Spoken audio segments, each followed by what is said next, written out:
इसमें हम लोग द हिंदू न्यूज़पेपर के विश्लेषण को देखेंगे और ये 10 जनवरी 2025 का है। हम लोगों का जो पहला न्यूज़ है वो रेड होल खनन को लेकर है, जिसमें हम लोग जानेंगे रेड होल खनन क्या है। तो रेड होल खनन जो है ये कोयला निष्कर्षण की एक विधि है। ये जो है कोयला निष्कर्षण की एक विधि है। इसके जरिए जो है भूमि के नीचे से कोयला को निकाला जाता है, जिसमें भूमि में जो है एक संकीर्ण क्षैतिज सुरंगें खोदी जाती है।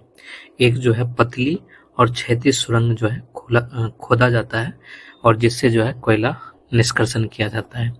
ये सुरंगें जो है सामान्यतः इतनी चौड़ी होती है जिससे एक व्यक्ति आसानी से इसमें घुसकर कोयला निकाल सकता है। तो ये ज़्यादा चौड़ा नहीं होता है, ये बहुत ही पतला होता है और इसमें जो है एक ही व्यक्ति आसानी से इसमें घुसकर जो है कोयला को निकाल सकता है। ये न्यूज़ में इसलिए आया था क्योंकि असम के दीमा साहो जिले के उमरगसो के 3 किलोमीटर के क्षेत्र में जो है एक दुखद घटना घटी, जहां पर बाढ़ के कारण जो है कई श्रमिक कोयला खदान में फंस गए। उसके बाद जो है रेड होल खनन की खतरनाक प्रथा जो है फिर से सुर्खी में आ गया। तो ऐसे जो है रेड होल खनन को जो है प्रतिबंधित किया गया है, क्योंकि रेड होल खनन में जो है सामान्यतः बच्चों का इस्तेमाल किया जाता है कोयला निकालने के लिए, और इसमें जो है एक पतली सी संकीर्ण जो है सुरंग खोदी जाती है और फिर इस सुरंग में जो है एक ही व्यक्ति एक बार में घुस सकता है ये जो है कोयला निकाल के ऊपर लाता है।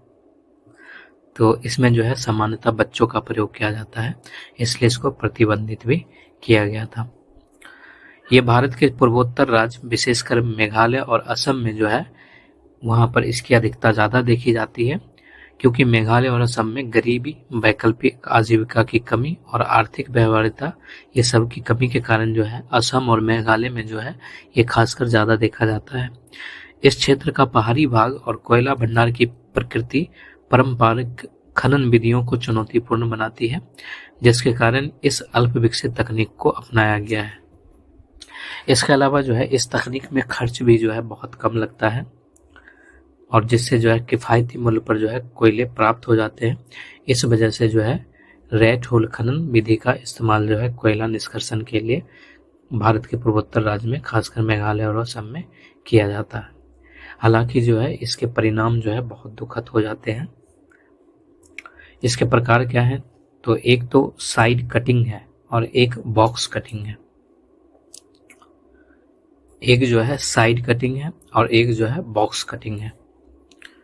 तो साइड कटिंग में संकीर्ण सुरंगों को पहाड़ी ढलानों में क्षैतिज रूप से तब तक खोदा जाता है जब तक कि कोयला परत न मिल जाए।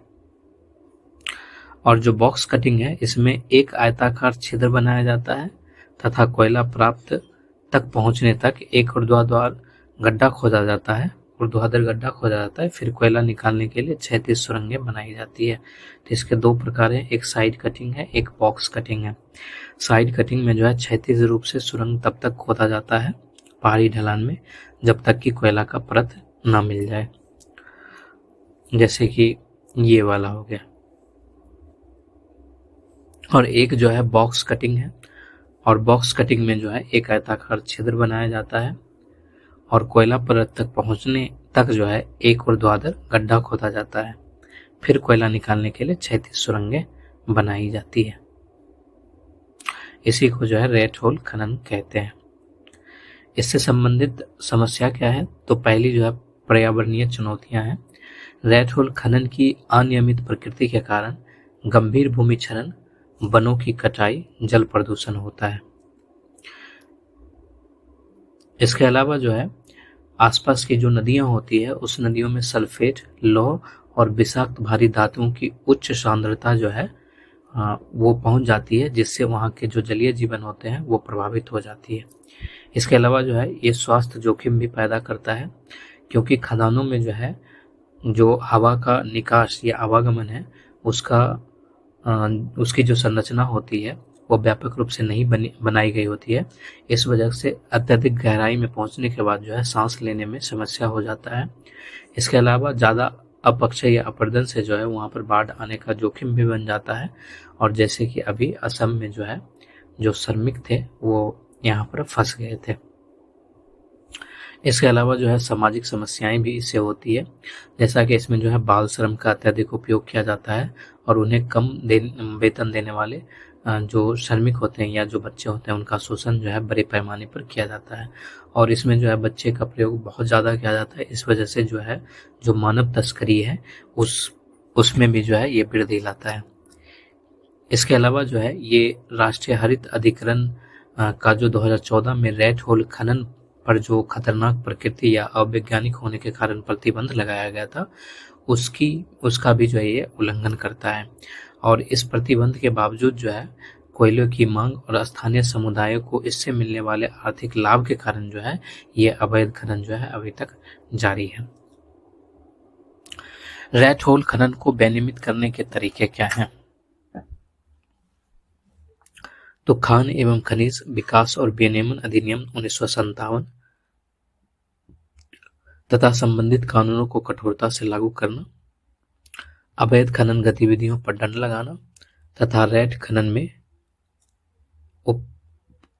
प्रयुक्त उपकरणों को जब्त करना। इसके अलावा जो है जो बाल श्रम उन्मूलन है उसके द्वारा जो है ये विनियमित होता है, जैसे कि बाल श्रम निषेध या विनियमन अधिनियम 1986 के तहत जो है बाल श्रम को उन्मूलन किया गया है, तो इससे भी जो है ये विनियमित होता है। भारत में खनन से संबंधित जो है वर्तमान में कई कानून है, जैसे कि खान एवं खनिज अधिनियम 1957 है, कोयला खान राष्ट्रीयकरण अधिनियम 1973 है, पर्यावरण संरक्षण अधिनियम 1986 है और मेघालय खान और खनिज नीति 2012 है। जैसे जो खान एवं खनिज अधिनियम 1957 है यह जो है भारत में खनिजों के खनन को नियंत्रित करता है, जिसमें उनकी खोज, निष्कर्षण और प्रबंधन शामिल है। अवैध खनन जैसे कि रेड होल खनन हो गया, इसको जो है इस अधिनियम के प्रावधान का ये उल्लंघन करता है, जिसके लिए जो है रेड होल खनन को जो है ये दंडनीय और कानूनी अपराध मानता है। इसके अलावा जो कोयला खान राष्ट्रीयकरण अधिनियम 1973 है उसमें खनन गतिविधियों को सरकार और अधिकृत संस्थाओं तक ही सीमित किया गया है और रेड होल खनन जो है प्रायः अनियमित होता है और इस ढांचे से जो है इसको बाहर रखा गया है, यानी इस अधिनियम के ढांचे से जो है रेड होल खनन को जो बाहर रखा गया है और ये जो है इसको अवैध भी बनाता है। इसके अलावा जो पर्यावरण संरक्षण अधिनियम 1986 है उसमें जो है खनन गतिविधियों को पर्यावरणीय मंजूरी की आवश्यकता होती है और जो रेड होल खनन है वो पर्यावरण संरक्षण की अवहेलना करता है, क्योंकि इससे पर्यावरण को जो है गंभीर क्षति पहुंचती है। इसलिए जो है रेड होल खनन को भी जो है पर्यावरण संरक्षण अधिनियम के तहत जो है अवैध घोषित किया गया है। इसके अलावा मेघालय खान एवं खनिज नीति 2012 जो है इसे राज्य में खनन प्रथाओं को विनियमित करने के लिए प्रस्तुत किया गया था। हालांकि परिवर्तन कमजोर हो गया और अवैध रूप से जो है अभी भी खनन जारी है, जो हम लोगों को जो है इस न्यूज में देखने को मिला। तो ये था। अब जो हमारा अगला है वो बीएनएसएस की धारा 479 है।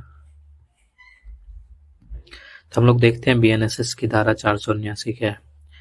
तो गृह मंत्रालय ने अभी हाल में ही जो है सभी राज्यों एवं केंद्र शासित प्रदेशों से विचाराधीन कैदियों को राहत प्रदान करने के लिए भारतीय नागरिक सुरक्षा संहिता 2023 की धारा 479 को लागू करने का आग्रह किया है। प्रावधानों में उन लोगों को जमानत या बॉन्ड पर रिहा करना सम्मिलित है जिन्होंने अपनी सजा का एक बड़ा भाग पूरा कर लिया है, जिसका उद्देश्य लंबी हिरासत को कम करना है।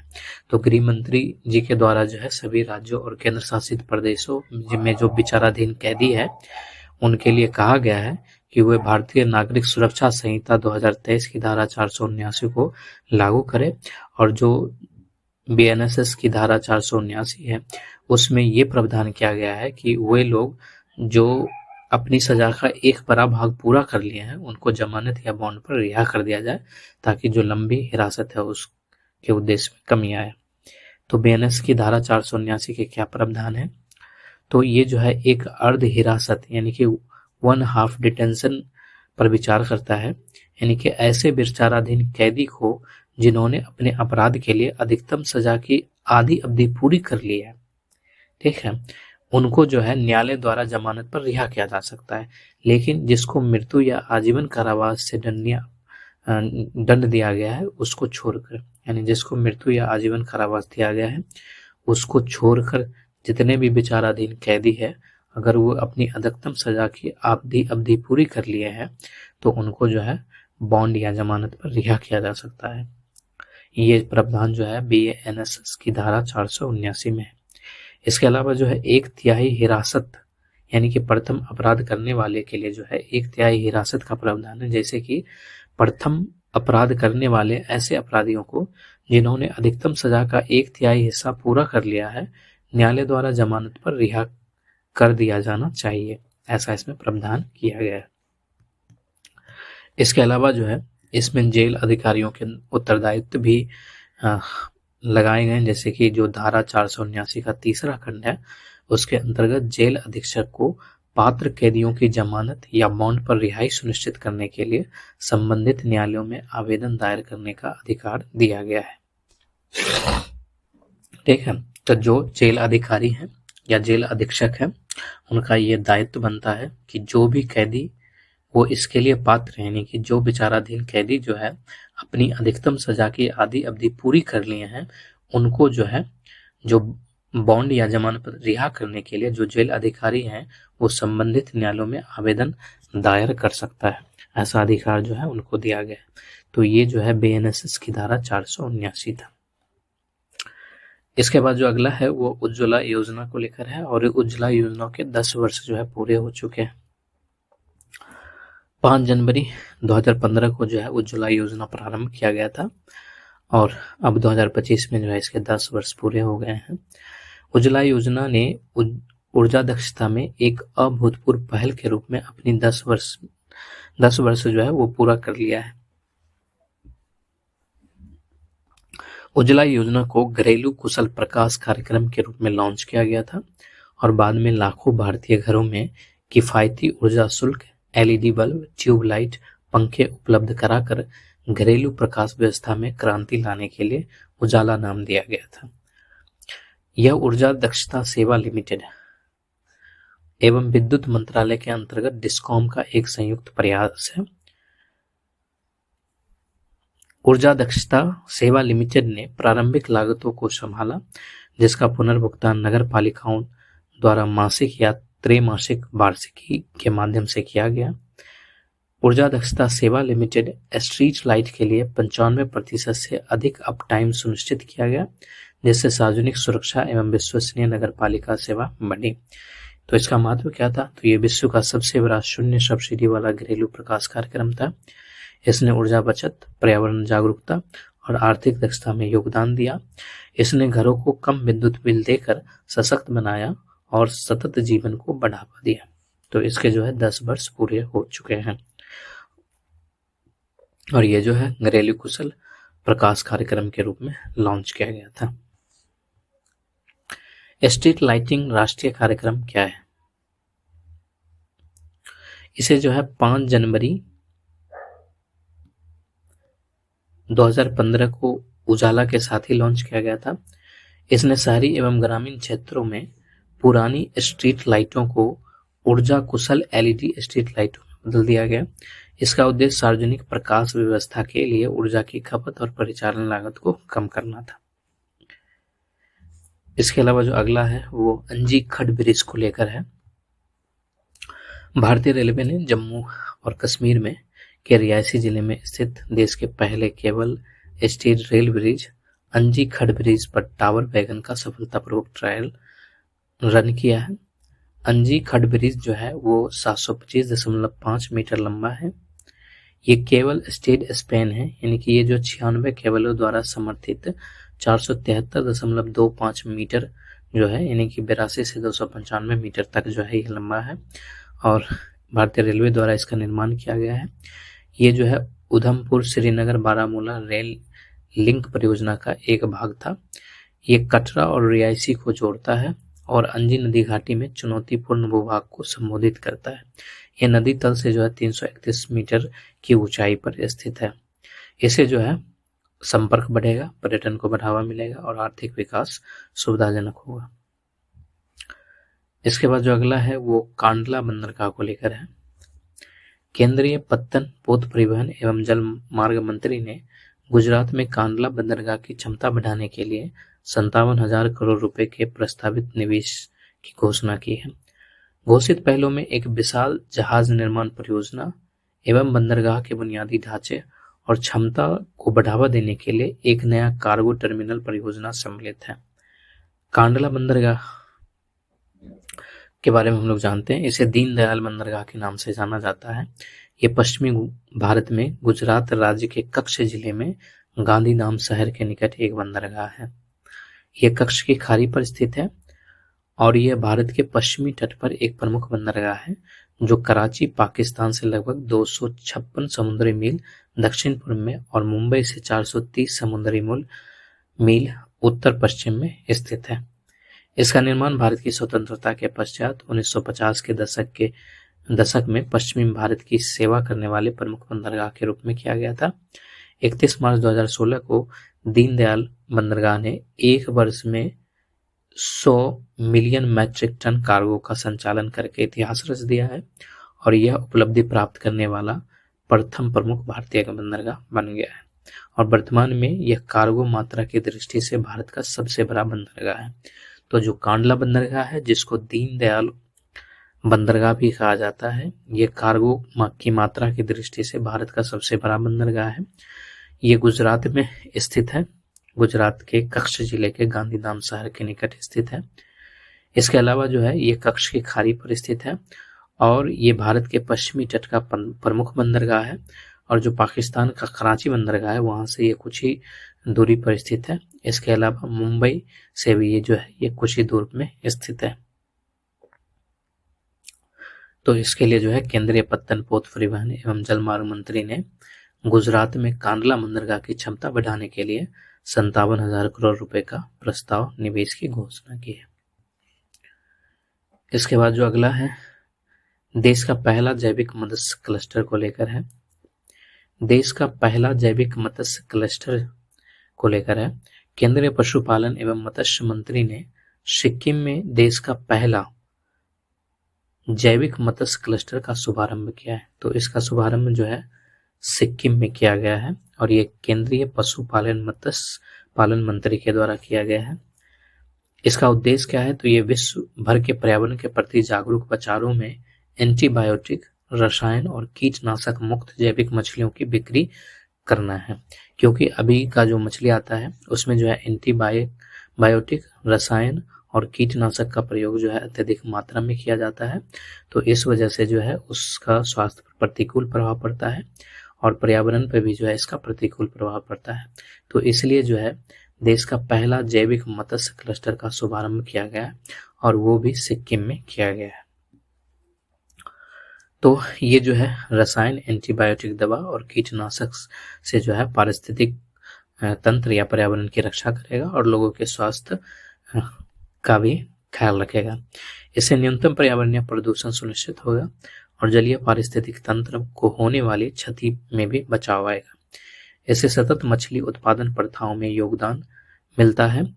मंत्री ने प्रधानमंत्री मत्स्य संपदा योजना के तहत 50 प्रमुख परियोजनाओं की आधारशिला भी रखी, जिसमें अरुणाचल प्रदेश और मिजोरम को छोड़कर सभी पूर्वोत्तर राज्य सम्मिलित होंगे। तो प्रधानमंत्री मत्स्य संपदा योजना क्या है? तो ये मत्स्य पालन विभाग, मत्स्य पालन, पशुपालन एवं डेयरी मंत्रालय की प्रमुख योजना है। इसे 2020 में लॉन्च किया गया था। इसका उद्देश्य जो है विभिन्न योजना एवं पहलों के समेकित प्रयासों के माध्यम से सूर्योदय मत्स्य पालन क्षेत्र को गति प्रदान करना है। यानी जो मत्स्य पालन क्षेत्र है वो सनराइजिंग सेक्टर का हिस्सा है, तो उसको जो है गति प्रदान करना है। इसके अलावा प्रधानमंत्री मत्स्य संपदा योजना एक व्यापक योजना है जिसके दो अलग अलग घटक हैं। एक केंद्रीय क्षेत्र योजना है और एक केंद्रीय प्रायोजित योजना है। जो केंद्र प्रायोजित योजना घटक है उसको गैर लाभार्थी उन्मुख और लाभार्थी उन्मुख उपघटकों में जो है विभाजित किया गया है और इससे जो है उत्पादन और उत्पादकता में वृद्धि होती है। बुनियादी ढांचा और कटाई के बाद का प्रबंधन किया गया है। इसके अलावा मत्स्य पालन प्रबंधन एवं नियामक ढांचा को भी जो है ये बढ़ावा देता है। इसके बाद जो अगला है प्रवासी भारतीय दिवस को लेकर है। प्रवासी भारतीय दिवस PBW 98 प्रवासी भारतीय दिवस से पहले 70 देशों से 3000 से अधिक प्रतिनिधि ओडिशा पहुंचे हैं और इसका जो है यानी ओडिशा में ये भुवनेश्वर में किया जा रहा है, इसका आयोजन हुआ है। प्रवासी भारतीय दिवस 2025 का विषय है विकसित भारत में प्रवासी भारतीयों का योगदान। विकसित भारत में प्रवासी भारतीयों का योगदान ये थीम रखा गया है और इसमें जो है 70 देशों से लगभग 3000 से अधिक प्रतिनिधि जो है ओडिशा पहुंचे हैं और ये जो है 18वां प्रवासी भारतीय दिवस है। जो प्रवासी भारतीय दिवस का आयोजन होता है वो 2 साल में एक बार किया जाता है और ये जो है 18वां है। इस तिथि को इसलिए चुना गया है यानी कि 9 जनवरी को इसलिए चुना गया है क्योंकि 9 जनवरी 1915 को महात्मा गांधी दक्षिण अफ्रीका से भारत लौटे थे, जिसके साथ ही भारत के स्वतंत्रता संग्राम में उनके नेतृत्व की शुरुआत हो गई। तो इसलिए जो है 9 जनवरी को प्रवासी भारतीय दिवस मनाया जाता है। भारत के विकास में प्रवासी भारतीय समुदाय के योगदान के सम्मान में प्रत्येक वर्ष 9 जनवरी को जो है प्रवासी भारतीय दिवस मनाया जाता है। इसका आयोजन 2 साल पे किया जाता है लेकिन मनाया ये हर साल जाता है, 9 जनवरी को मनाया जाता है। इसका उद्देश्य जो है प्रवासी भारतीय दिवस का मुख्य उद्देश्य जो है भारत सरकार के साथ प्रवासी भारतीय समुदाय के जुड़ाव को मजबूत करना और उन्हें अपनी जड़ों से फिर से जोड़ना है। इसके अलावा जो है इसका पहला सम्मेलन जो है 9 जनवरी 2003 को आयोजित किया गया। प्रवासी भारतीय सम्मान पुरस्कार इसमें प्रदान किया जाता है। प्रवासी भारतीय दिवस सम्मेलन के दौरान चुनिंदा प्रवासी भारतीयों को भारत एवं विदेश में विभिन्न क्षेत्रों में उनके योगदान के लिए प्रतिष्ठित प्रवासी भारतीय सम्मान पुरस्कार से सम्मानित किया जाता है और राष्ट्रपति के द्वारा जो है ये पुरस्कार दिया जाता है और इसमें जो है विदेश मंत्री और हमारे प्रधानमंत्री साहब और राष्ट्रपति जी सम्मिलित भी होते हैं। इसके अलावा जो अगला न्यूज है वो टाइडल टेल को लेकर है। आकाशगंगा NCG 3785 की टाइडल टेल के अंत में एक नई अति विस्तृत आकाशगंगा की खोज की गई है जो पृथ्वी से 430 मिलियन प्रकाश वर्ष दूर लियो तारामंडल में स्थित है। जो टाइडल टेल है ये तारा और गैसों की एक पतली लंबी संरचना होती है, ठीक है। तो टाइडल टेल में इसकी लंबाई के अनुरूप तारा निर्माण करने वाले समूह होते हैं जो आकाशगंगा के विकास और कम सतही चमक वाली संरचनाओं के निर्माण के बारे में बहुमूल्य जानकारी प्रदान करता है। जो NGC 3785 है उसको अब तक खोजी गई सबसे लंबी टाइडल टेल के रूप में जाना जाता है जो 1.27 मिलियन प्रकाश वर्ष तक फैली है। जब दो आकाशगंगाएं आपस में निकटता में संपर्क करती है तो गुरुत्वाकर्षण बल के कारण जो है एक पूंछ का निर्माण होता है, उसी को जो है टाइडल टेल कहा जाता है।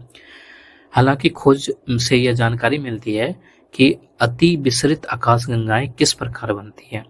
अति विस्तृत आकाशगंगा का निर्माण जो है संभवतः NGC 3785 और एक पड़ोसी आकाशगंगा के मध्य गुरुत्वाकर्षण अतिकर्षण के कारण हुआ है।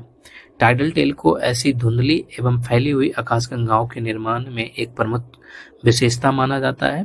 ये खोज टाइडल की उन धुंधली विशेषताओं को समझने के लिए महत्वपूर्ण है जो पारंपरिक सर्वेक्षणों में प्रायः छूट जाती है, ठीक है। तो ये जो है टाइडल टेल है। इसके बाद जो अगला है वो वार्षिक सकल घरेलू उत्पाद यानी GDP का पहला अग्रिम अनुमान के बारे में है। राष्ट्रीय सांख्यिकी कार्यालय NSO ने वित्त वर्ष 2024-25 के लिए सकल घरेलू उत्पाद यानी GDP का पहला अग्रिम अनुमान जारी किया है। सकल घरेलू उत्पाद क्या है? तो ये जो है किसी देश की सीमाओं के अंदर एक विशिष्ट समय अवधि में उत्पादित सभी तैयार वस्तु एवं सेवाओं का मौद्रिक या बाजार मूल्य होता है। समग्र घरेलू उत्पादन के व्यापक माप के रूप में यह किसी देश के आर्थिक स्वास्थ्य के व्यापक स्कोर कार्ड के रूप में कार्य करता है। तो इसमें अनुमान क्या लगाया गया है? तो सकल घरेलू उत्पाद के अग्रिम अनुमान संकेतक आधारित होते हैं और ये बेंचमार्क संकेतक पद्धति का उपयोग करके संकलित किए जाते हैं। डेटा जो है अलग अलग मंत्रालय, विभाग, निजी एजेंसियों से प्राप्त किया जाता है और क्षेत्रवार अनुमान को औद्योगिक उत्पादन सूचकांक (IIP) और सूचीबद्ध कंपनियों के वित्तीय प्रदर्शन, कृषि एवं बागवानी फसल अनुमान, पशुधन के उत्पादन लक्ष्य, मछली उत्पादन एवं अन्न उत्पादन तथा उपभोग संकेतकों जैसे संकेतकों का उपयोग करके इसे संकलित किया जाता है। इसकी विशेषता क्या है? जैसे कि जो 2024-25 वित्त वर्ष है उसमें वास्तविक GDP जो है वो 6.4% बढ़ने का अनुमान है, जबकि वित्त वर्ष 2023-24 में यह अनुमान जो है 8.2% रहा था। इसके अलावा जो नॉमिनल GDP है उसका वृद्धि का अनुमान जो है 9.7% है, जबकि यही 2023-24 में जो है 9.6% था। तो इससे थोड़ा सा ज़्यादा जो है 2024-25 में नॉमिनल GDP में वृद्धि होगी। इसके अलावा जो वास्तविक सकल मूल्य वर्धन है यानी कि जो GBA है उसका अनुमान जो है 6.4% वृद्धि का है, जबकि वित्त वर्ष 2023-24 में यह अनुमान जो है 7.2% था। इसके अलावा नॉमिनल GBA वृद्धि दर जो है अनुमान लगाया गया है 9.3% का 2024-25 के लिए, और 2023-24 में जो ये जो है 8.5% था। इसके अलावा 2024-25 में नॉमिनल GBA की क्षेत्रीय संरचना जो है इस तरह से है। सकल घरेलू उत्पाद वृद्धि के घटक क्या है? जैसे निजी उपभोग व्यय सकल घरेलू उत्पाद का लगभग 60% है और वार्षिक वित्त वर्ष 2024-25 में निजी अंतिम उपभोग व्यय वृद्धि दर 7.3% है, जबकि वित्त वर्ष 2023-24 में यह 4.0% होगी। सकल घरेलू उत्पाद का जो है 10% हिस्सा जो है वो सरकारी व्यय है, लेकिन विकास दर जो है धीमा रहा है। तो वित्त वर्ष 2024-25 में सरकारी अंतिम उपभोग व्यय वृद्धि दर जो है वो 4.1% है, जबकि वित्त वर्ष 2023-24 में यह जो है 2.5% था। इसके अलावा जो है सकल अस्थायी पूंजी निर्माण के बारे में, तो ये निवेश जो है इंजन सकल घरेलू उत्पाद का लगभग 30% है और इस वर्ष जो है इसमें 6.3% की वृद्धि देखी गई है, लेकिन 2014 के पश्चात जो है ये 5.3% की धीमी वार्षिक वृद्धि है। इसके अलावा भारत में व्यापार घाटा है, लेकिन हाल में जो है ये अंतर कम हो गया है।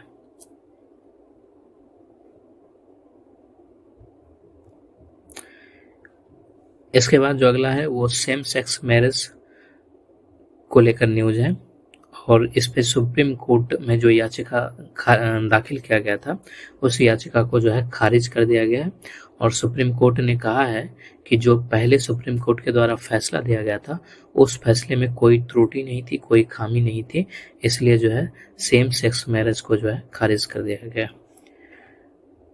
तो ये जो है विशेष विवाह अधिनियम 1954 से संबंधित है, जो भारत में विवाह का रेगुलेशन होता है।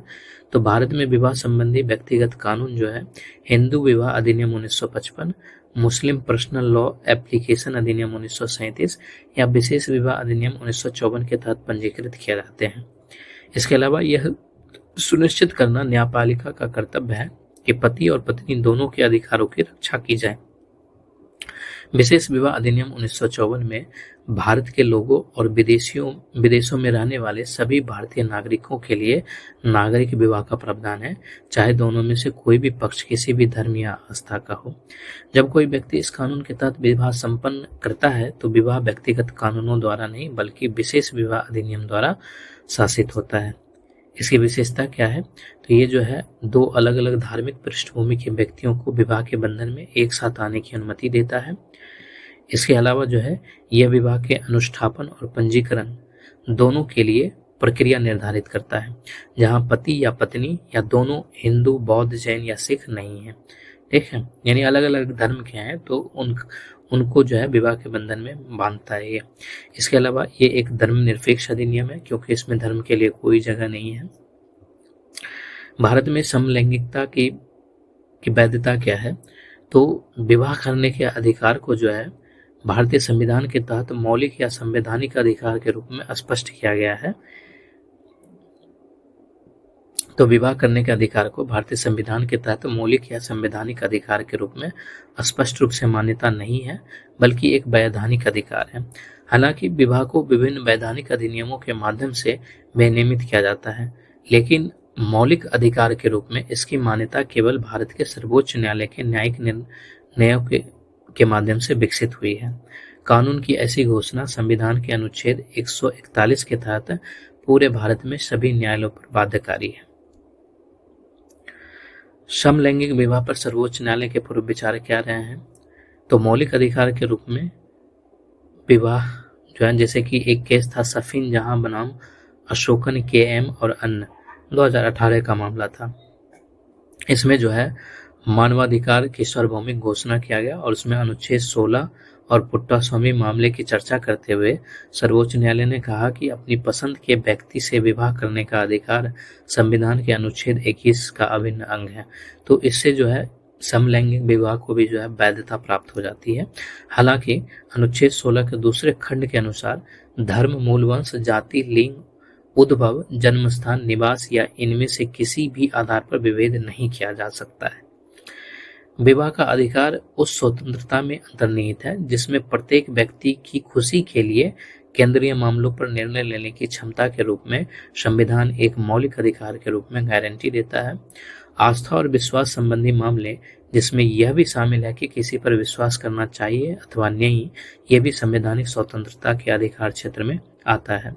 इसके अलावा जो LGBTQ समुदाय है वो सभी संवैधानिक अधिकारों का हकदार है और ऐसा जो है नवतेज सिंह जौहर वर्सेस अन्य बनाम भारत संघ मामला 2018 में कहा गया था।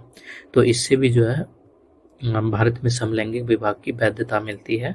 तो सर्वोच्च न्यायालय ने माना कि LGBTQ समुदाय के सदस्य अन्य सभी नागरिकों की तहत संविधान द्वारा संरक्षित स्वतंत्रता के साथ संवैधानिक अधिकारों की पूरी श्रृंखला के हकदार भी हैं और समान नागरिक संहिता और कानून के समान संरक्षण के भी अधिकार हैं। तो इन सब वैधता जब इनको मिला तो ये जो है कोर्ट गए, लेकिन कोर्ट में जब ये इन्होंने समलैंगिक विवाह पर याचिका दायर की अनुमति के लिए, तो सुप्रीम कोर्ट ने उसको खारिज कर दिया था।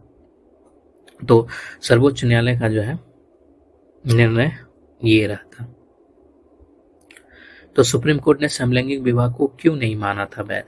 तो justice SK Kaul, S Ravindra Bhat, chief justice Chandrachud और जस्टिस कोहली के सेवानिवृत्त होने के बाद नई बेंच का पुनर्गठन करना पड़ा।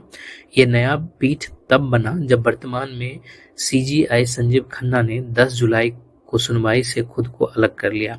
अक्टूबर 2023 में उच्चतम न्यायालय ने समलैंगिक विवाह को वैध मानने से इनकार कर दिया था और इसे विधायिका का क्षेत्राधिकार बताया था। तो सुप्रीम कोर्ट के द्वारा कहा गया था अगर विधायिका इसे लागू करना चाहती है तो वो लागू कर सकती है। तो सुप्रीम कोर्ट में दाखिल याचिकाओं के जरिए समलैंगिक विवाह को कानूनी मंजूरी देने की मांग की गई थी।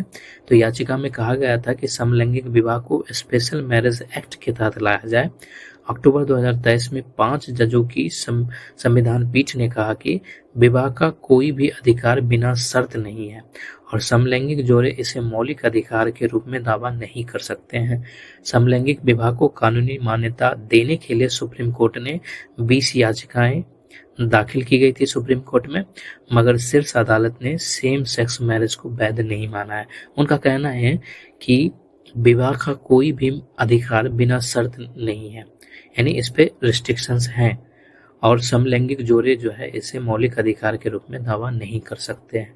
ठीक है, तो इस वजह से जो है समलैंगिक विवाह को जो है खारिज कर दिया गया था। और जब दोबारा सुप्रीम कोर्ट में ये याचिका दाखिल किया गया कि वो जो है अपने फैसले का पर पुनर्विचार करे, तो उसको भी जो है खारिज कर दिया गया है। इसके अलावा जो अगला है, इसमें जो है कहा गया है कि हमें ऐसे सुलभता नियमों की आवश्यकता है जो सिद्धांतों पर आधारित हो। ठीक है, तो T राजीव रतूरी बनाम भारत संघ 2024 में सर्वोच्च न्यायालय ने विकलांग व्यक्तियों के अधिकार RPWD नियम 2017 के नियम 15 को विकलांग व्यक्तियों के अधिकार अधिनियम 2016 का उल्लंघन माना था। इसी को लेकर ये लेख इसमें दिया गया है। न्यायालय ने तर्क दिया कि नियम को विवेकाधीन तरीके से तैयार किया गया था, जबकि अधिनियम में संबंधित प्रावधान धारा 40, 44, 45, 46, 89 ने सरकार के लिए एक अनिवार्य दायित्व लगाया था। यह महत्वपूर्ण था क्योंकि नियम 15 एक वैधानिक प्रावधान था। तो हम लोग जो है देखेंगे कि RPWD नियम 2017 क्या है, या फिर जो है विकलांग व्यक्तियों के अधिकार अधिनियम 2016 क्या है, और उसमें जो है जो नियम 15 है वो भी देखेंगे क्या है। तो हम लोग पहले देखते हैं दिव्यांगजन अधिकार अधिनियम 2016, right of persons with disabilities, RPWD act 2016। तो दिव्यांगजन अधिकार अधिनियम 2016 क्या है? तो दिव्यांगजन अधिकार अधिनियम 2016 दिव्यांग व्यक्तियों के अधिकारों पर संयुक्त राष्ट्र कन्वेंशन को लागू करता है, जिसे 2007 में भारत द्वारा अनुमोदित किया गया था। तो ये जो है संयुक्त राष्ट्र कन्वेंशन को इसके द्वारा लागू किया गया है। इसके अलावा जो है इसने विकलांग व्यक्ति अधिनियम 1995 का स्थान लिया है। जो 1995 का जो अधिनियम है विकलांग व्यक्ति समान अवसर अधिकारों का संरक्षण और पूर्ण भागीदारी अधिनियम 1995, उसका स्थान जो है दिव्यांगजन अधिकार अधिनियम 2016 लिया है।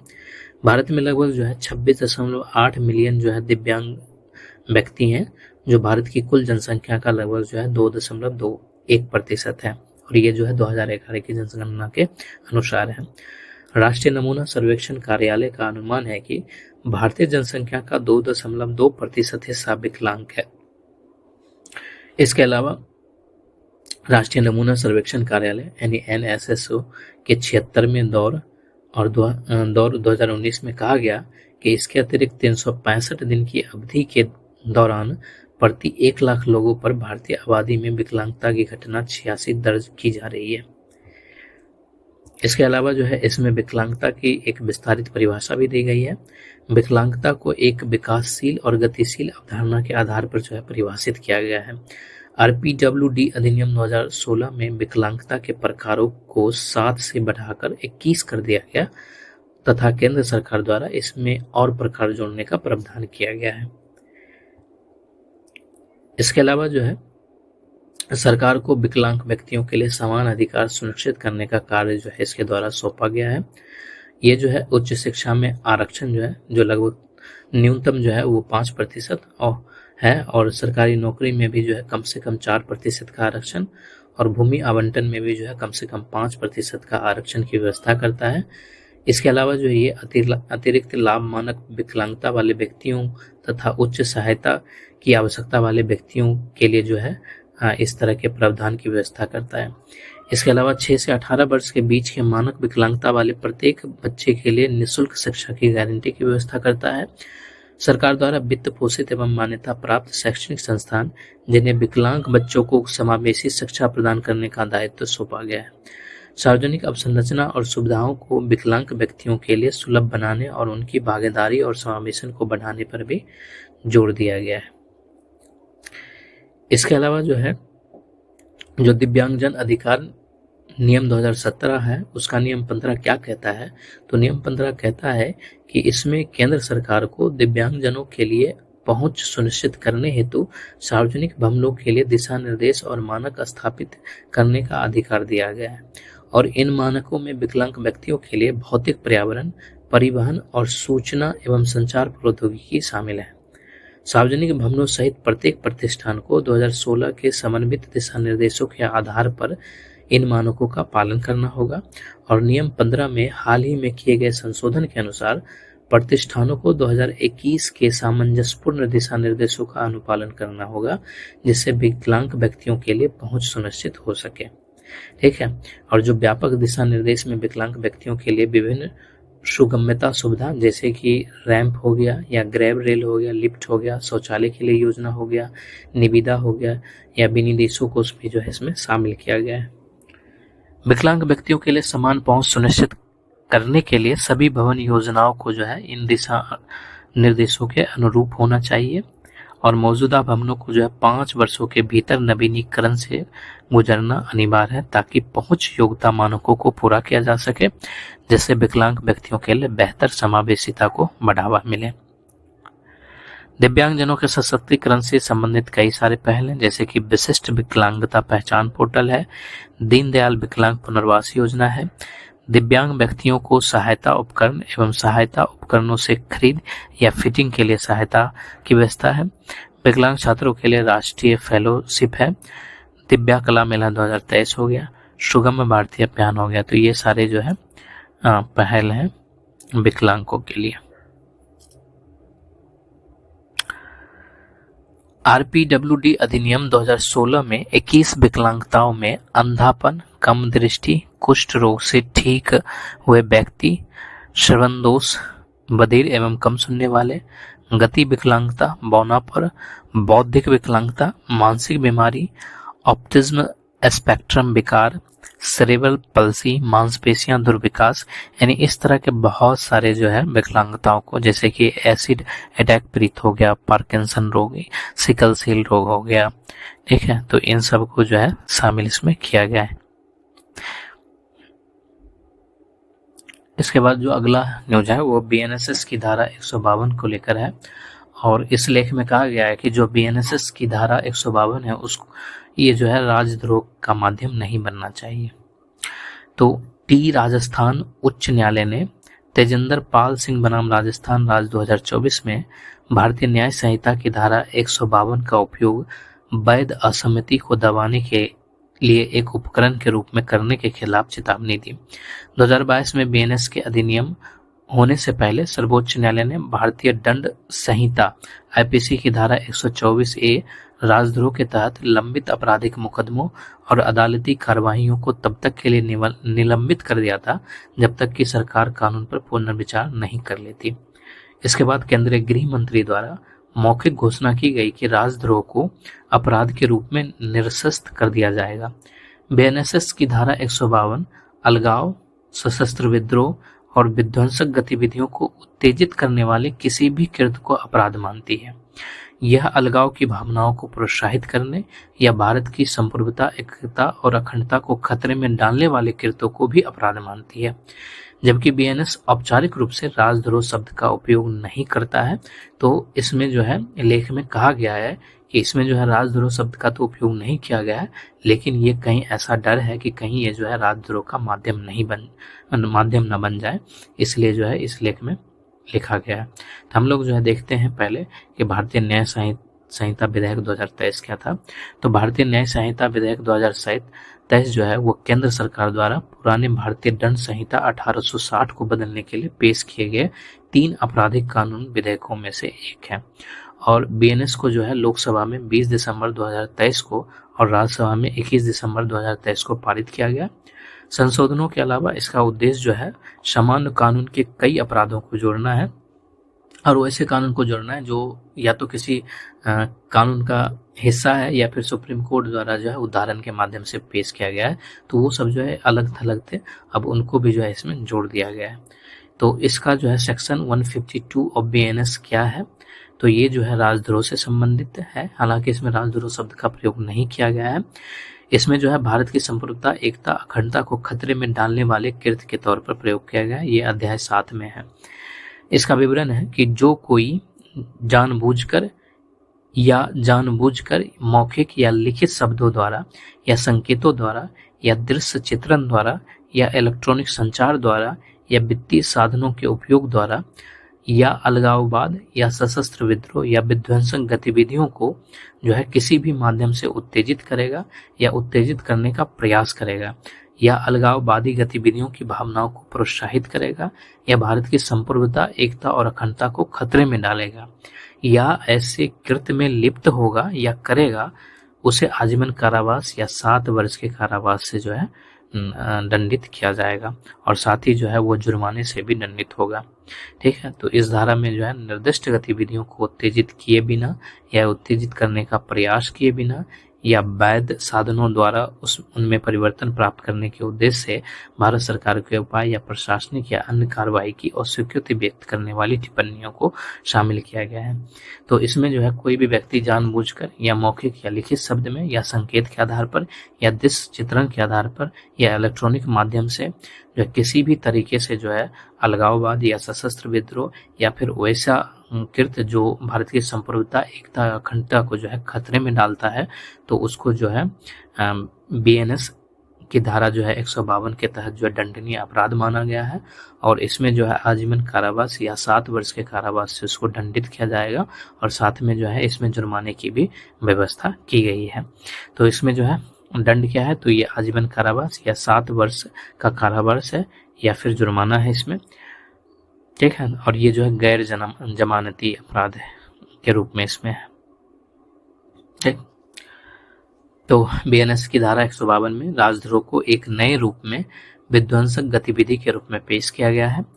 खंड 152 में कहा गया है कि कोई व्यक्ति जानबूझकर बोले गए या लिखित शब्दों में या संकेतों द्वारा या दृश्य प्रतिनिधित्व द्वारा या इलेक्ट्रॉनिक संचार द्वारा या वित्तीय साधनों के उपयोग से अन्यथा अलगाव या सशस्त्र विद्रोह या विध्वंसक गतिविधियों या अलगाववादी गतिविधियों की भावनाओं को प्रोत्साहित करने या भारत की संप्रभुता या एकता और समग्रता को खतरे में डालने या ऐसे किसी कार्य में शामिल होता है या करता है तो उसे कारावास जिसे 7 वर्ष तक बढ़ाया जा सकता है या आजीवन कारावास से दंडित किया जाएगा तथा जुर्माना भी लगाया जा सकता है, ठीक है।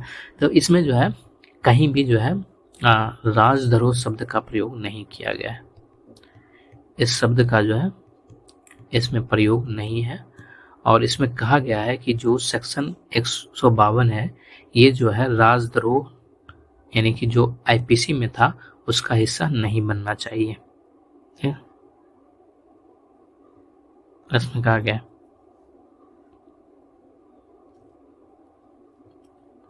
क्योंकि इसमें जो है विवाद है और विवाद ये है कि इसको जो है इस तरीके से लिखा गया है कि इसके दुरुपयोग होने की संभावना जो है वो अत्यधिक बढ़ जाती है।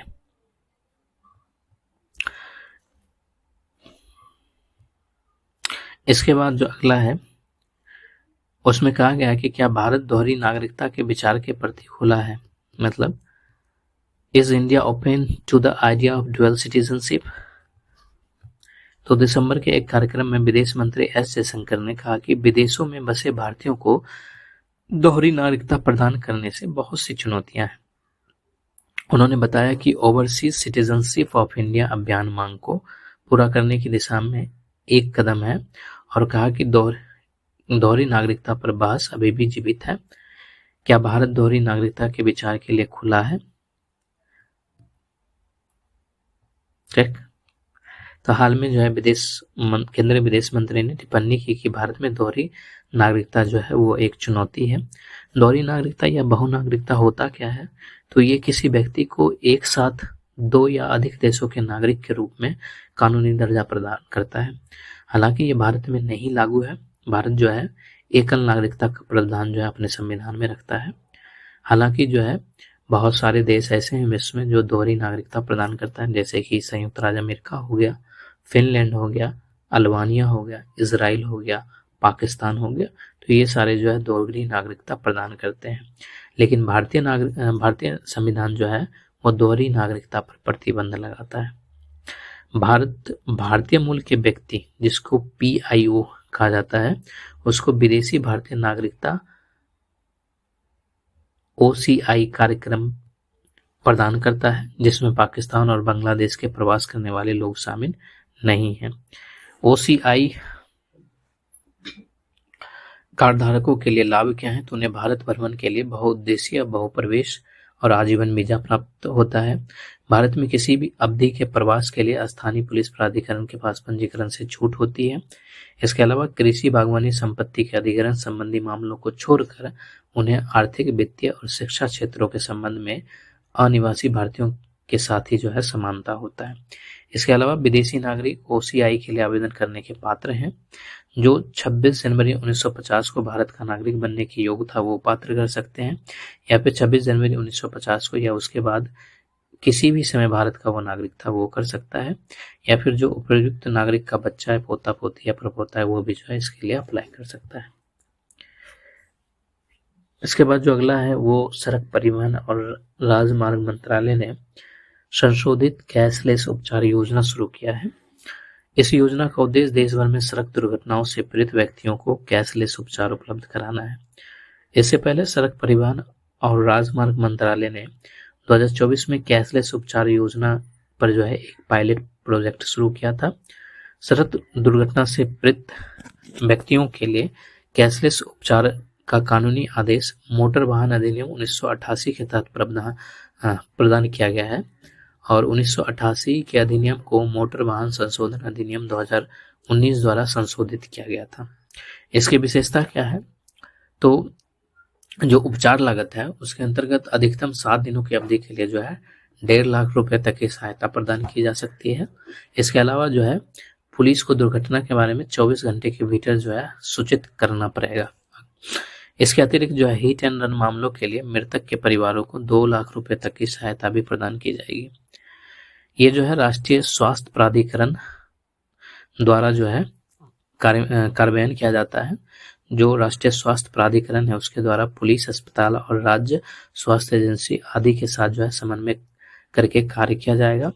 Electronic detail accident report application राष्ट्रीय स्वास्थ्य प्राधिकरण को योजना के कार्यान्वयन में मदद करेगी। ये जो सभी तरह की सड़क दुर्घटनाओं पर लागू होती है। इससे जो है मृत्यु दर में कमी आएगा। पिछले वर्ष सड़क दुर्घटनाओं के कारण जो है लगभग 1.8 लाख लोगों की मौत हुई थी और इनमें से जो है 66% दुर्घटनाएं जो है 18 से 34 वर्ष की आयु के व्यक्ति के साथ हुआ था। तो उसमें जो है उसके मृत्यु दर में ये कमी लाएगा। इसके अलावा गुड सेमी रिटर्न को ये प्रोत्साहित करेगा और गुड सेमी रिटर्न वह व्यक्ति होता है जो आपातकालीन चिकित्सा या गैर चिकित्सा देखभाल या सहायता प्रदान करता है। इसके अलावा जो ये गोल्डन ओवर के दौरान उपचार में भी मदद करेगा, यानी कि यातायात दुर्घटना के बाद जो पहला घंटा होता है गोल्डन आवर, ठीक है, उसमें भी जो है ये मदद करेगा क्योंकि उस समय जो है व्यक्ति की जान जो है वो अत्यधिक जोखिम में रहता है और उस समय बचाना भी आसान रहता है। तो इसलिए जो है ये उसमें मदद करेगा। भारत में सड़क सुरक्षा से संबंधित बहुत सारी पहलें जैसे कि ब्लैक स्पॉट की पहचान संबंधी पहल है, राष्ट्रीय सड़क सुरक्षा नीति 2010 है, राष्ट्रीय सड़क सुरक्षा परिषद है, सड़क सुरक्षा ऑडिट्स है, एकीकृत सड़क दुर्घटना डेटाबेस है। इसके बाद अगला जो है वो विदेश मंत्री ने 18वें प्रवासी भारतीय दिवस सम्मेलन से पहले भारत के प्रवासियों की महत्वपूर्ण भूमिका पर प्रकाश डाला है। प्रवासी भारतीय दिवस प्रत्येक 2 वर्ष में एक बार मनाया जाता है। इसे 9 जनवरी को मनाया जाता है। इसका उद्देश्य भारत सरकार के साथ प्रवासी भारतीय समुदाय को जुड़ाव को मजबूत करना है। 9 जनवरी 1915 को महात्मा गांधी दक्षिण अफ्रीका से भारत वापस आए थे। यह दिवस इसी की स्मृति में मनाया जाता है। भारतीय प्रवासी उसको कहते हैं कि उन लोगों को भारतीय प्रवासी कहा जाता है जो उन क्षेत्रों में चले गए हैं जो वर्तमान में भारतीय गणराज्य की सीमा के भीतर है। ठीक है, इनमें जो है अनिवासी भारतीय शामिल है, भारतीय मूल के व्यक्ति और ओवरसीज सिटीजन ऑफ इंडिया शामिल है, यानी कि एनआरआई हो गया, पीआईओ हो गया और ओसीआई हो गया। 2015 में पीआईओ और ओसीआई कार्ड धारकों को एक श्रेणी के अंतर्गत कर दिया गया और उस श्रेणी का नाम सिर्फ ओसीआई ही रखा गया। ठीक है, दोनों को मिला दिया गया था 2015 में। प्रवासी भारतीयों की स्थिति क्या है? तो जो मई 2024 में आंकड़े उपलब्ध हुए थे उसमें जो है दुनिया भर में लगभग 35.42 मिलियन प्रवासी भारतीय हैं और भारत के विदेश मंत्रालय के अनुसार जो है इनमें लगभग जो है 15.85 मिलियन जो है एनआरआई शामिल हैं। संयुक्त राज्य अमेरिका में जो है सबसे अधिक प्रवासी भारतीय रहते हैं और जिसका आंकड़ा जो है 5.4 मिलियन है। प्रवासी भारतीय जो है वो भारतीय अर्थव्यवस्था में भी योगदान देता है, जैसे कि प्रवासी भारतीय द्वारा जो है विदेशों से भेजी जाने वाली जो धनराशि होती है जो विशेष रूप से ग्रामीण क्षेत्रों में भेजा जाता है वो भारत के सामाजिक आर्थिक विकास के लिए महत्वपूर्ण हो जाता है। इसके अलावा प्रवासी भारतीयों से हस्तांतरित होने वाला तकनीकी ज्ञान और वित्त जो है वो भारत के घरेलू उद्यमशीलता इकोसिस्टम को भी बढ़ावा देता है।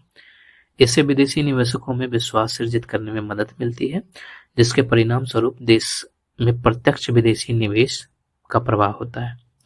इसके अलावा जो है दक्षिण एशिया और पश्चिम एशिया में प्रवासी भारतीयों की विशाल आबादी परस्पर संबंधों को बढ़ाने और पोषित करने में भी योगदान देती है और साथ ही भारत की वैश्विक छवि को सकारात्मक रूप देने का भी अवसर प्रदान करता है।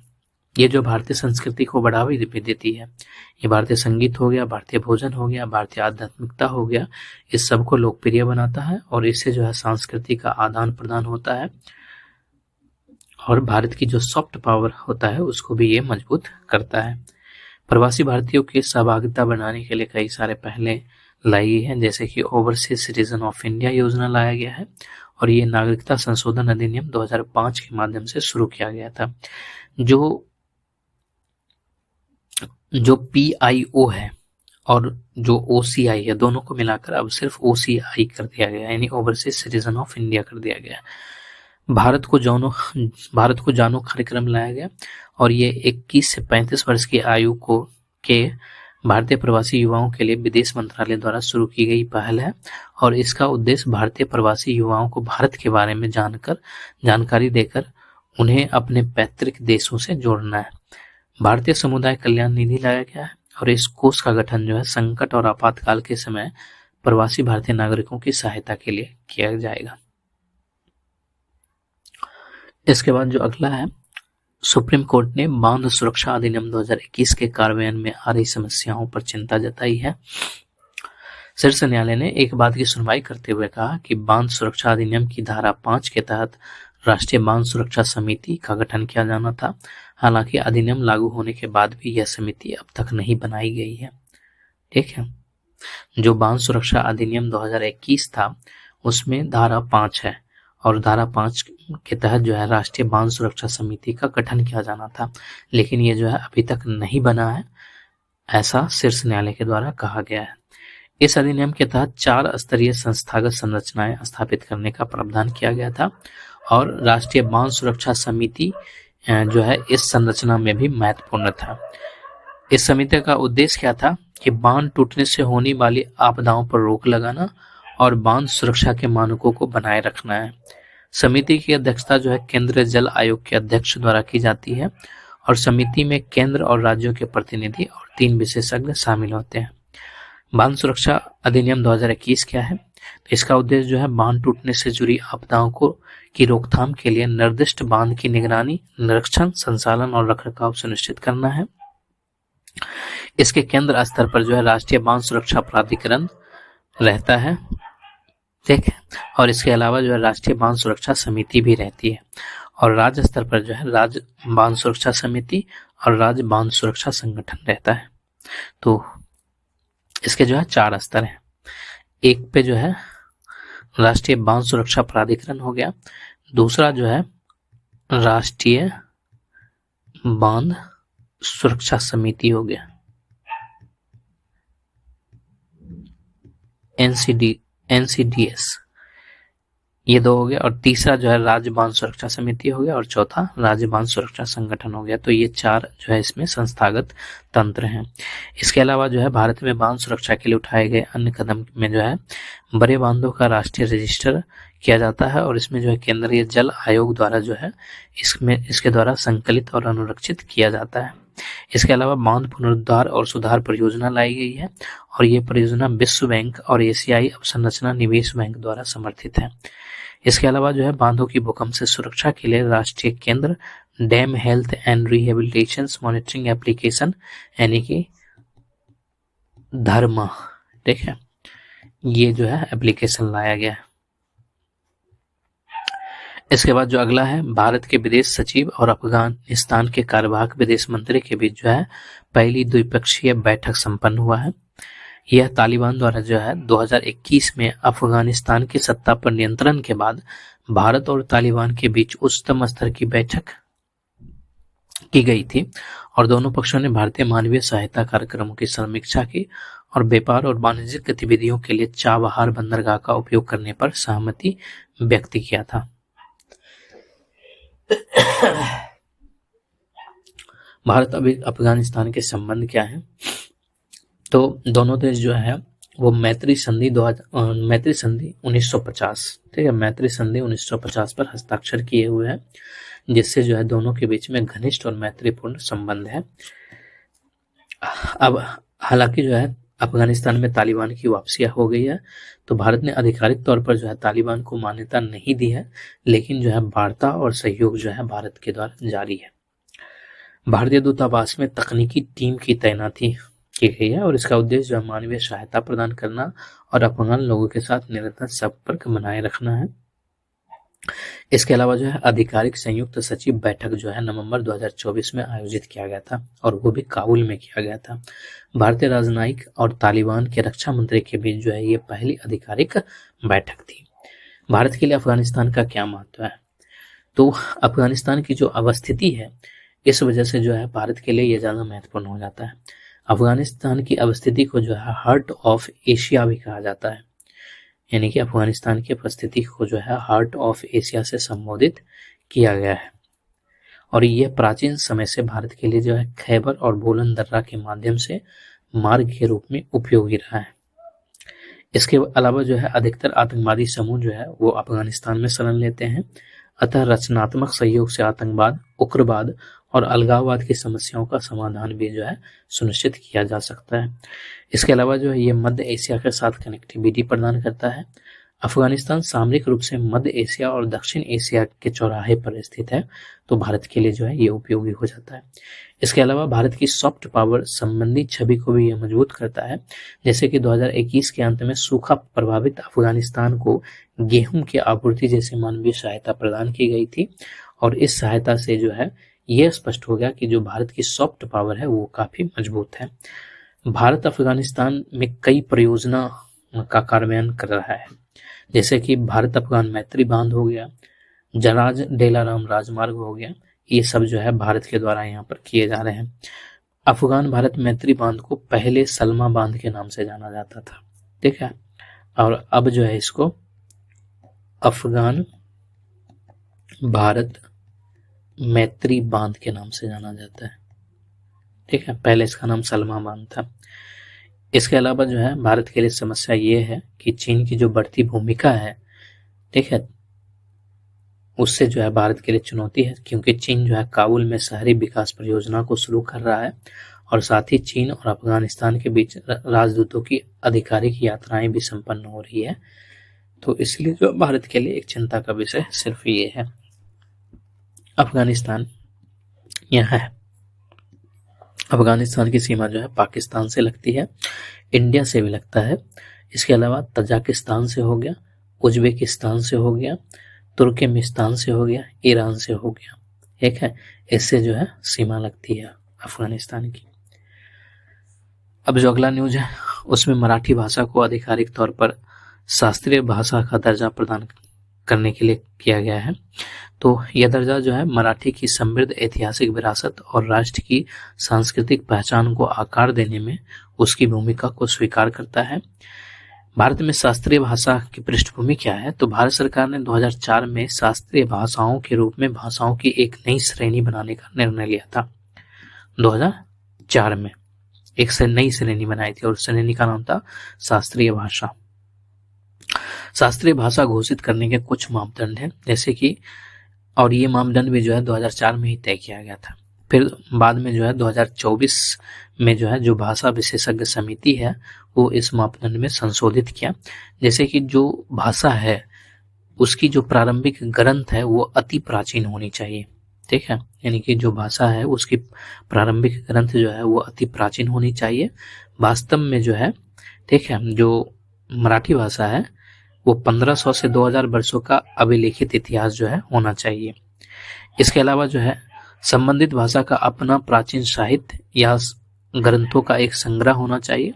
साथ ही भाषा बोलने वाली कई पीढ़ियां इन प्राचीन साहित्य और ग्रंथों को अपनी विरासत मानती हो। इसके अलावा जो है कविता, अभिलेख और शिलालेख साक्ष्य के अलावा संबंधित भाषा अपने ज्ञान ग्रंथ, विशेष रूप से गद्य ग्रंथ भी होने चाहिए। इसके अलावा शास्त्रीय भाषाएं और उनके साहित्य अपने वर्तमान स्वरूप से अलग हो सकते हैं। इसका अर्थ है कि मूल भाषा साहित्य अपने से उत्पन्न शाखाओं से अलग स्वरूप वाले हो सकते हैं। शास्त्रीय भाषा दर्जा प्राप्त करने वाले अन्य भाषा कौन कौन से हैं, जैसे कि शुरुआत में जो है 6 भारतीय भाषाओं को शास्त्रीय भाषा का दर्जा दिया गया था, जैसे तमिल को 2004 में, संस्कृत 2005 में, कन्नड़ 2008 में, तेलुगु 2008 में, मलयालम 2013 में और ओडिशा का जो ओडिया है उसको 2014 में जो है मतलब शास्त्रीय भाषा का दर्जा दिया गया था। हाल ही में जो है मराठी के अलावा पाली, प्राकृत, असमिया और बंगाली भाषाओं के लिए भी जो है यह दर्जा स्वीकृत किया गया है। ठीक, मराठी भाषा जो है ये इंडो आर्यन यानी कि भारतीय भाषा है। ये आधुनिक मराठी का उद्भव महाराष्ट्री प्राकृत से हुआ है, जो पश्चिम भारत में बोली जाने वाली प्राकृत भाषा थी। महाराष्ट्री प्राकृतिक सातवाहनों की जो है राजकीय भाषा थी। गथा सप्तसी सातवाहन राजा हाल द्वारा रचित एक काव्य संग्रह है। यह मराठी की सबसे प्रारंभिक ज्ञात साहित्य कृतियों में से एक है और इसका क्या नाम है? इसका नाम है गथा सप्तसी। यह सातवाहन से संबंधित है। एक नए अध्ययन से पता चला है कि विश्व में ताजे जल की 24% प्रजातियों के समक्ष विलुप्त होने का खतरा है। तो यह अध्ययन अंतर्राष्ट्रीय प्रकृति संरक्षण संघ के नेतृत्व में किया गया है। ये IUCN की संकटग्रस्त प्रजातियों से संबंधित लाल सूची के लिए वैश्विक स्तर पर ताजे जल में रहने वाली अलग अलग प्रजातियों हेतु किया गया अब तक का प्रथम आकलन है। ठीक है, तो इसमें जो है प्रमुख हॉटस्पॉट को चिन्हित किया गया, जैसे कि विक्टोरिया झील हो गया जो केन्या, तंजानिया और युगांडा में है। टीटीकाका झील हो गया जो बोलीविया और पेरू में है, और श्रीलंका का आर्द्र क्षेत्र और भारत का पश्चिमी घाट जो है इसमें शामिल है। इसके अलावा प्रमुख संकटग्रस्त प्रजातियां जैसे कि केकरे, क्रैफिश हो गया, इसके अलावा झींगा हो गया, उसके समक्ष जो है विलुप्त होने का खतरा जो है सबसे अधिक है। और इसके बाद जो है ताजे जल की मछलियों का भी स्थान आता है। ताजे जल में रहने वाले 23,496 जीवों में से कम 4,294 प्रजातियां विलुप्त होने के उच्च जोखिम का सामना कर रही है। जल की उच्च अभावग्रस्तता वाले क्षेत्र और अधिक सुपोषण वाले क्षेत्रों में संकटग्रस्त प्रजातियों की संख्या अधिक नहीं है। इसके विपरीत जल की कमी, अभावग्रस्तता वाले क्षेत्र और कम सुपोषण वाले क्षेत्रों में संकटग्रस्त प्रजातियों की संख्या अधिक है। तो अंतर्राष्ट्रीय प्राकृतिक संरक्षण संघ क्या है? IUCN क्या है? इसकी स्थापना जो है 1948 में किया गया था। इसका उद्देश्य सार्वजनिक, निजी और गैर सरकारी संगठनों को ज्ञान और साधन प्रदान करना है। इससे मानव प्रगति, आर्थिक विकास और प्रकृति संरक्षण एक साथ संभव हो सके।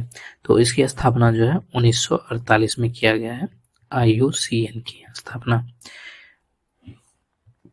और ये जो है सदस्यता वाला संघ है। इसमें जो है सरकार, ठीक है, और नागरिक, ठीक है, ये दोनों जो है अगर कोई संगठन है तो वो भी इसमें शामिल हो सकता है। इसका मुख्यालय जो है ग्लेन, स्विट्जरलैंड में स्थित है। इसके अलावा जो अगला न्यूज है वो फ्यूचर ऑफ जॉब रिपोर्ट 2025 है। विश्व आर्थिक मंच ने फ्यूचर ऑफ जॉब रिपोर्ट 2025 जारी किया है। इसमें कहा गया है कि 2023 तक वैश्विक समष्टिगत रुझानों से लगभग 170 मिलियन नई नौकरियां पैदा होने की संभावना है। प्रौद्योगिकी से संबंधित भूमिकाएं प्रतिशत के हिसाब से सबसे तेजी से बढ़ने वाली नौकरियां हैं, यानी प्रौद्योगिकी में जो है सबसे तेज बढ़ोतरी होगी। इसमें जो है बिग डेटा विशेषज्ञ, फिनटेक इंजीनियर, ये सब शामिल है। इसके अलावा जो है लिपिकीय और सचिवालय कर्मचारी को पूर्ण संख्या में सबसे बड़ी गिरावट आने की उम्मीद है। 2025 से 30 की अवधि में कामगारों के सभी कौशल में से 2/5 भाग यानी कि 39% में बदलाव लाने होंगे या वे उपयोगी नहीं रह जाएंगे। विश्व आर्थिक मंच जो है ये सार्वजनिक निजी सहयोग के लिए एक अंतर्राष्ट्रीय संगठन है और यह सहयोग और प्रगति के लिए हितधारकों के बीच सार्थक संबंध हेतु प्लेटफॉर्म प्रदान करता है। इसके अलावा जो अगला है वो नेशनल ग्रीन हाइड्रोजन मिशन को लेकर है। आंध्र प्रदेश के विशाखापत्तनम में नेशनल ग्रीन हाइड्रोजन मिशन के अंतर्गत भारत के पहले ग्रीन हाइड्रोजन हब की आधारशिला रखी गई है। जो नेशनल ग्रीन हाइड्रोजन मिशन है ये जनवरी 2023 में इसकी घोषणा की गई थी और ये जो है नवीन और नवीकरणीय ऊर्जा मंत्रालय के अंतर्गत आता है।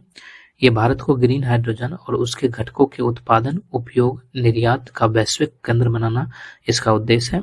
इसका लक्ष्य 2030 तक 5 मिलियन मीट्रिक टन की ग्रीन हाइड्रोजन उत्पादन क्षमता हासिल करना है।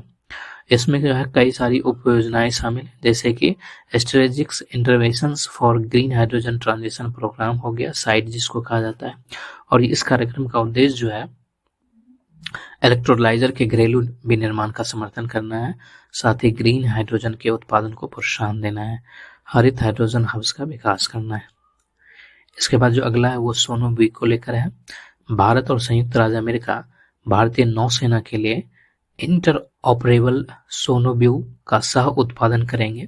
यह पहल क्रिटिकल एंड इमर्जिंग टेक्नोलॉजी पर भारत संयुक्त राज्य अमेरिका पहल के उद्देश्य से जुड़ा हुआ है। सोनोब्यू क्या है? तो यह हवा से लॉन्च किया जाने वाला एक्सपेंडेबल एवं इलेक्ट्रोमैकेनिकल एक्सकोस्टिंग यानी कि ध्वनिक सेंसर है। तो ये जो है एक्सपेंडेबल और इलेक्ट्रोमैकेनिकल एक्कोस्टिंग सेंसर है। यह अन्य सोनार प्रणालियों की सटीकता बढ़ाने के लिए जल के तापमान से संबंधित महत्वपूर्ण डेटा प्रदान करता है।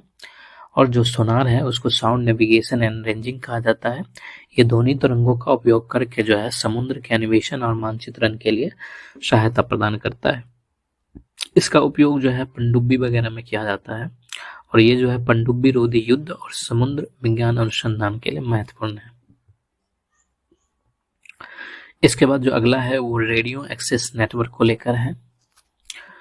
AI टच LLP को दूरसंचार विभाग की USOF की TTDF योजना के तहत वित्तीय अनुदान प्रदान किया गया है।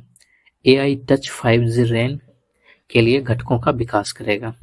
AI टच 5G जो है वो रेडियो एक्सेस नेटवर्क के लिए घटकों का विकास करेगा। उल्लेखनीय है कि सार्वभौमिक सेवा दायित्व निधि को अब डिजिटल भारत निधि के नाम से जाना जाता है। और जो रेडियो एक्सेस नेटवर्क है ये वायरलेस दूर संचार प्रणालियों का एक प्रमुख घटक है। ये सेलफोन और कंप्यूटर जैसे उपकरणों को रेडियो लिंक के माध्यम से नेटवर्क से कनेक्ट करने में सक्षम बनाता है। यह उपयोगकर्ता उपकरण और कोर नेटवर्क के बीच संचार की सुविधा प्रदान करता है और यह नेटवर्क ग्राहक के डेटा और स्थान की जानकारी का प्रबंधन करता है।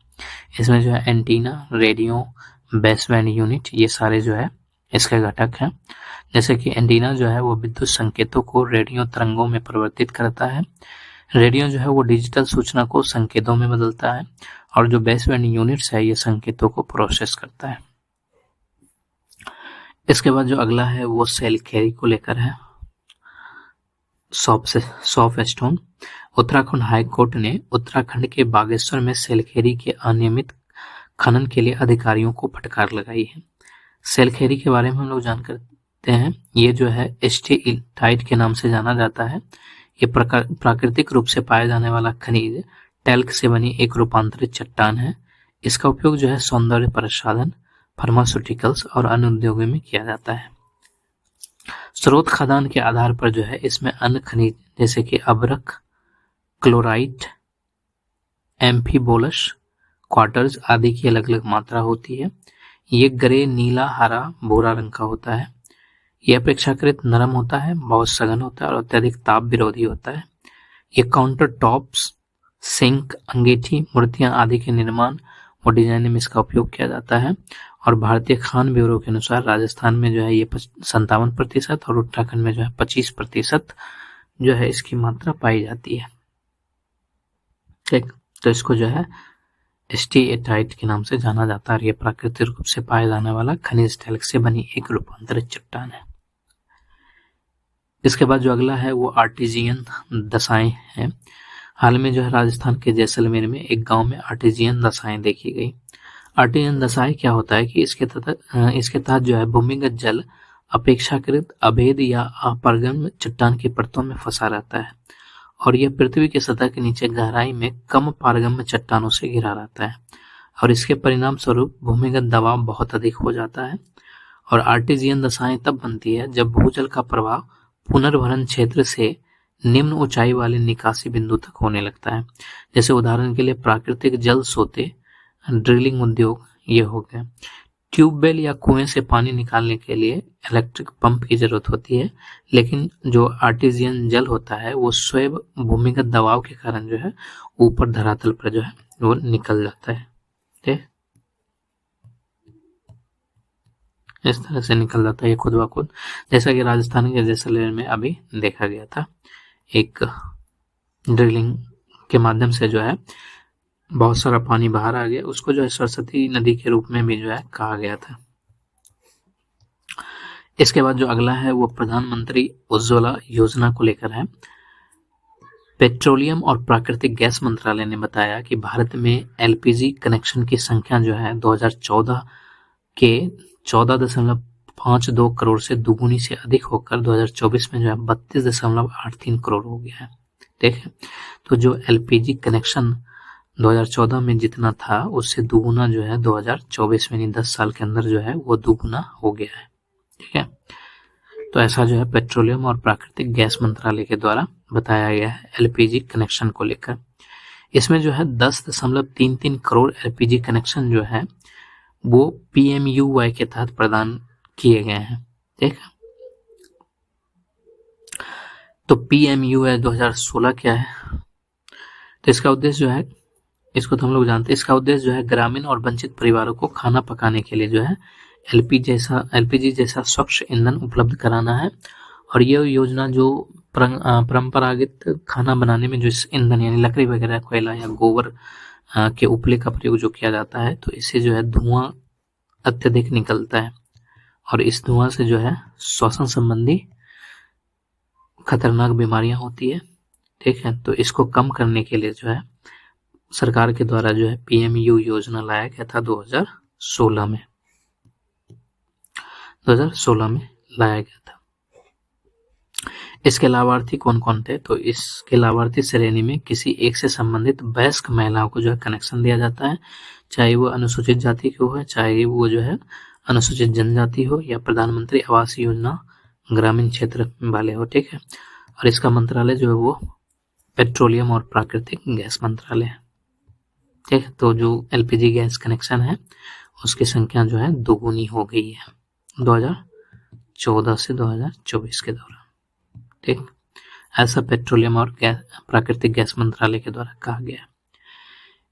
इसके बाद जो अगला है वो मियावाकी तकनीक को लेकर है। महाकुंभ 2025 की तैयारी में मियावाकी तकनीक का उपयोग करके पिछले 2 वर्षों में प्रयागराज में लगभग 56,000 वर्ग मीटर क्षेत्र में सघन वन उगाए गए हैं। मियावाकी तकनीक क्या है, तो ये जो है जब जापानी वनस्पति अकीरा मियावाकी द्वारा जो है विकसित किया गया एक पुनर्वनीकरण तकनीक है। ठीक है, इसे जो है कम समय में जो है वृक्ष जो है वो बड़ा हो जाता है, पौधे जो है बड़े हो जाते हैं और इस तकनीक को जो है शहरी क्षेत्रों में घने और देसी लघु वन विकसित करने के लिए डिजाइन किया गया है। इस विधि में प्रति वर्ग मीटर के भीतर 2 से 4 प्रकार के देशज वृक्ष, झाड़ियां, ग्राउंड कवर प्लांट्स आदि रोपित किए जाते हैं और यह तकनीक भूमि के लघु खंडों के लिए आदर्श है। यह तकनीक संभावित प्राकृतिक वनस्पति की अवधारणा पर आधारित है और जो प्राकृतिक वनस्पति की अवधारणा है या फिर जो प्राकृतिक वनस्पति जो है वह वनस्पति है जो बिना मानवीय हस्तक्षेप के उगती है। ठीक है, तो इसी सबको मिलाकर जो है एक वन का निर्माण किया जा रहा है और ये महाकुंभ के लिए किया जा रहा है, क्योंकि महाकुंभ जो 2025 है इसमें भीड़ आएगी, अत्यधिक जनसंख्या होगा और उनको जो है स्वच्छ वायु जो है मिल सके, इसके लिए जो है पिछले 2 वर्ष जो है प्रयागराज में, ठीक है, 56,000 वर्ग मीटर में जो है सघन वन उगाएंगे और उसमें किसका प्रयोग किया गया, तो उसमें जो है मियावाकी तकनीक का प्रयोग किया गया। ये जो है अकीरा मियावाकी द्वारा विकसित किया गया एक पुनर्वनीकरण तकनीक है।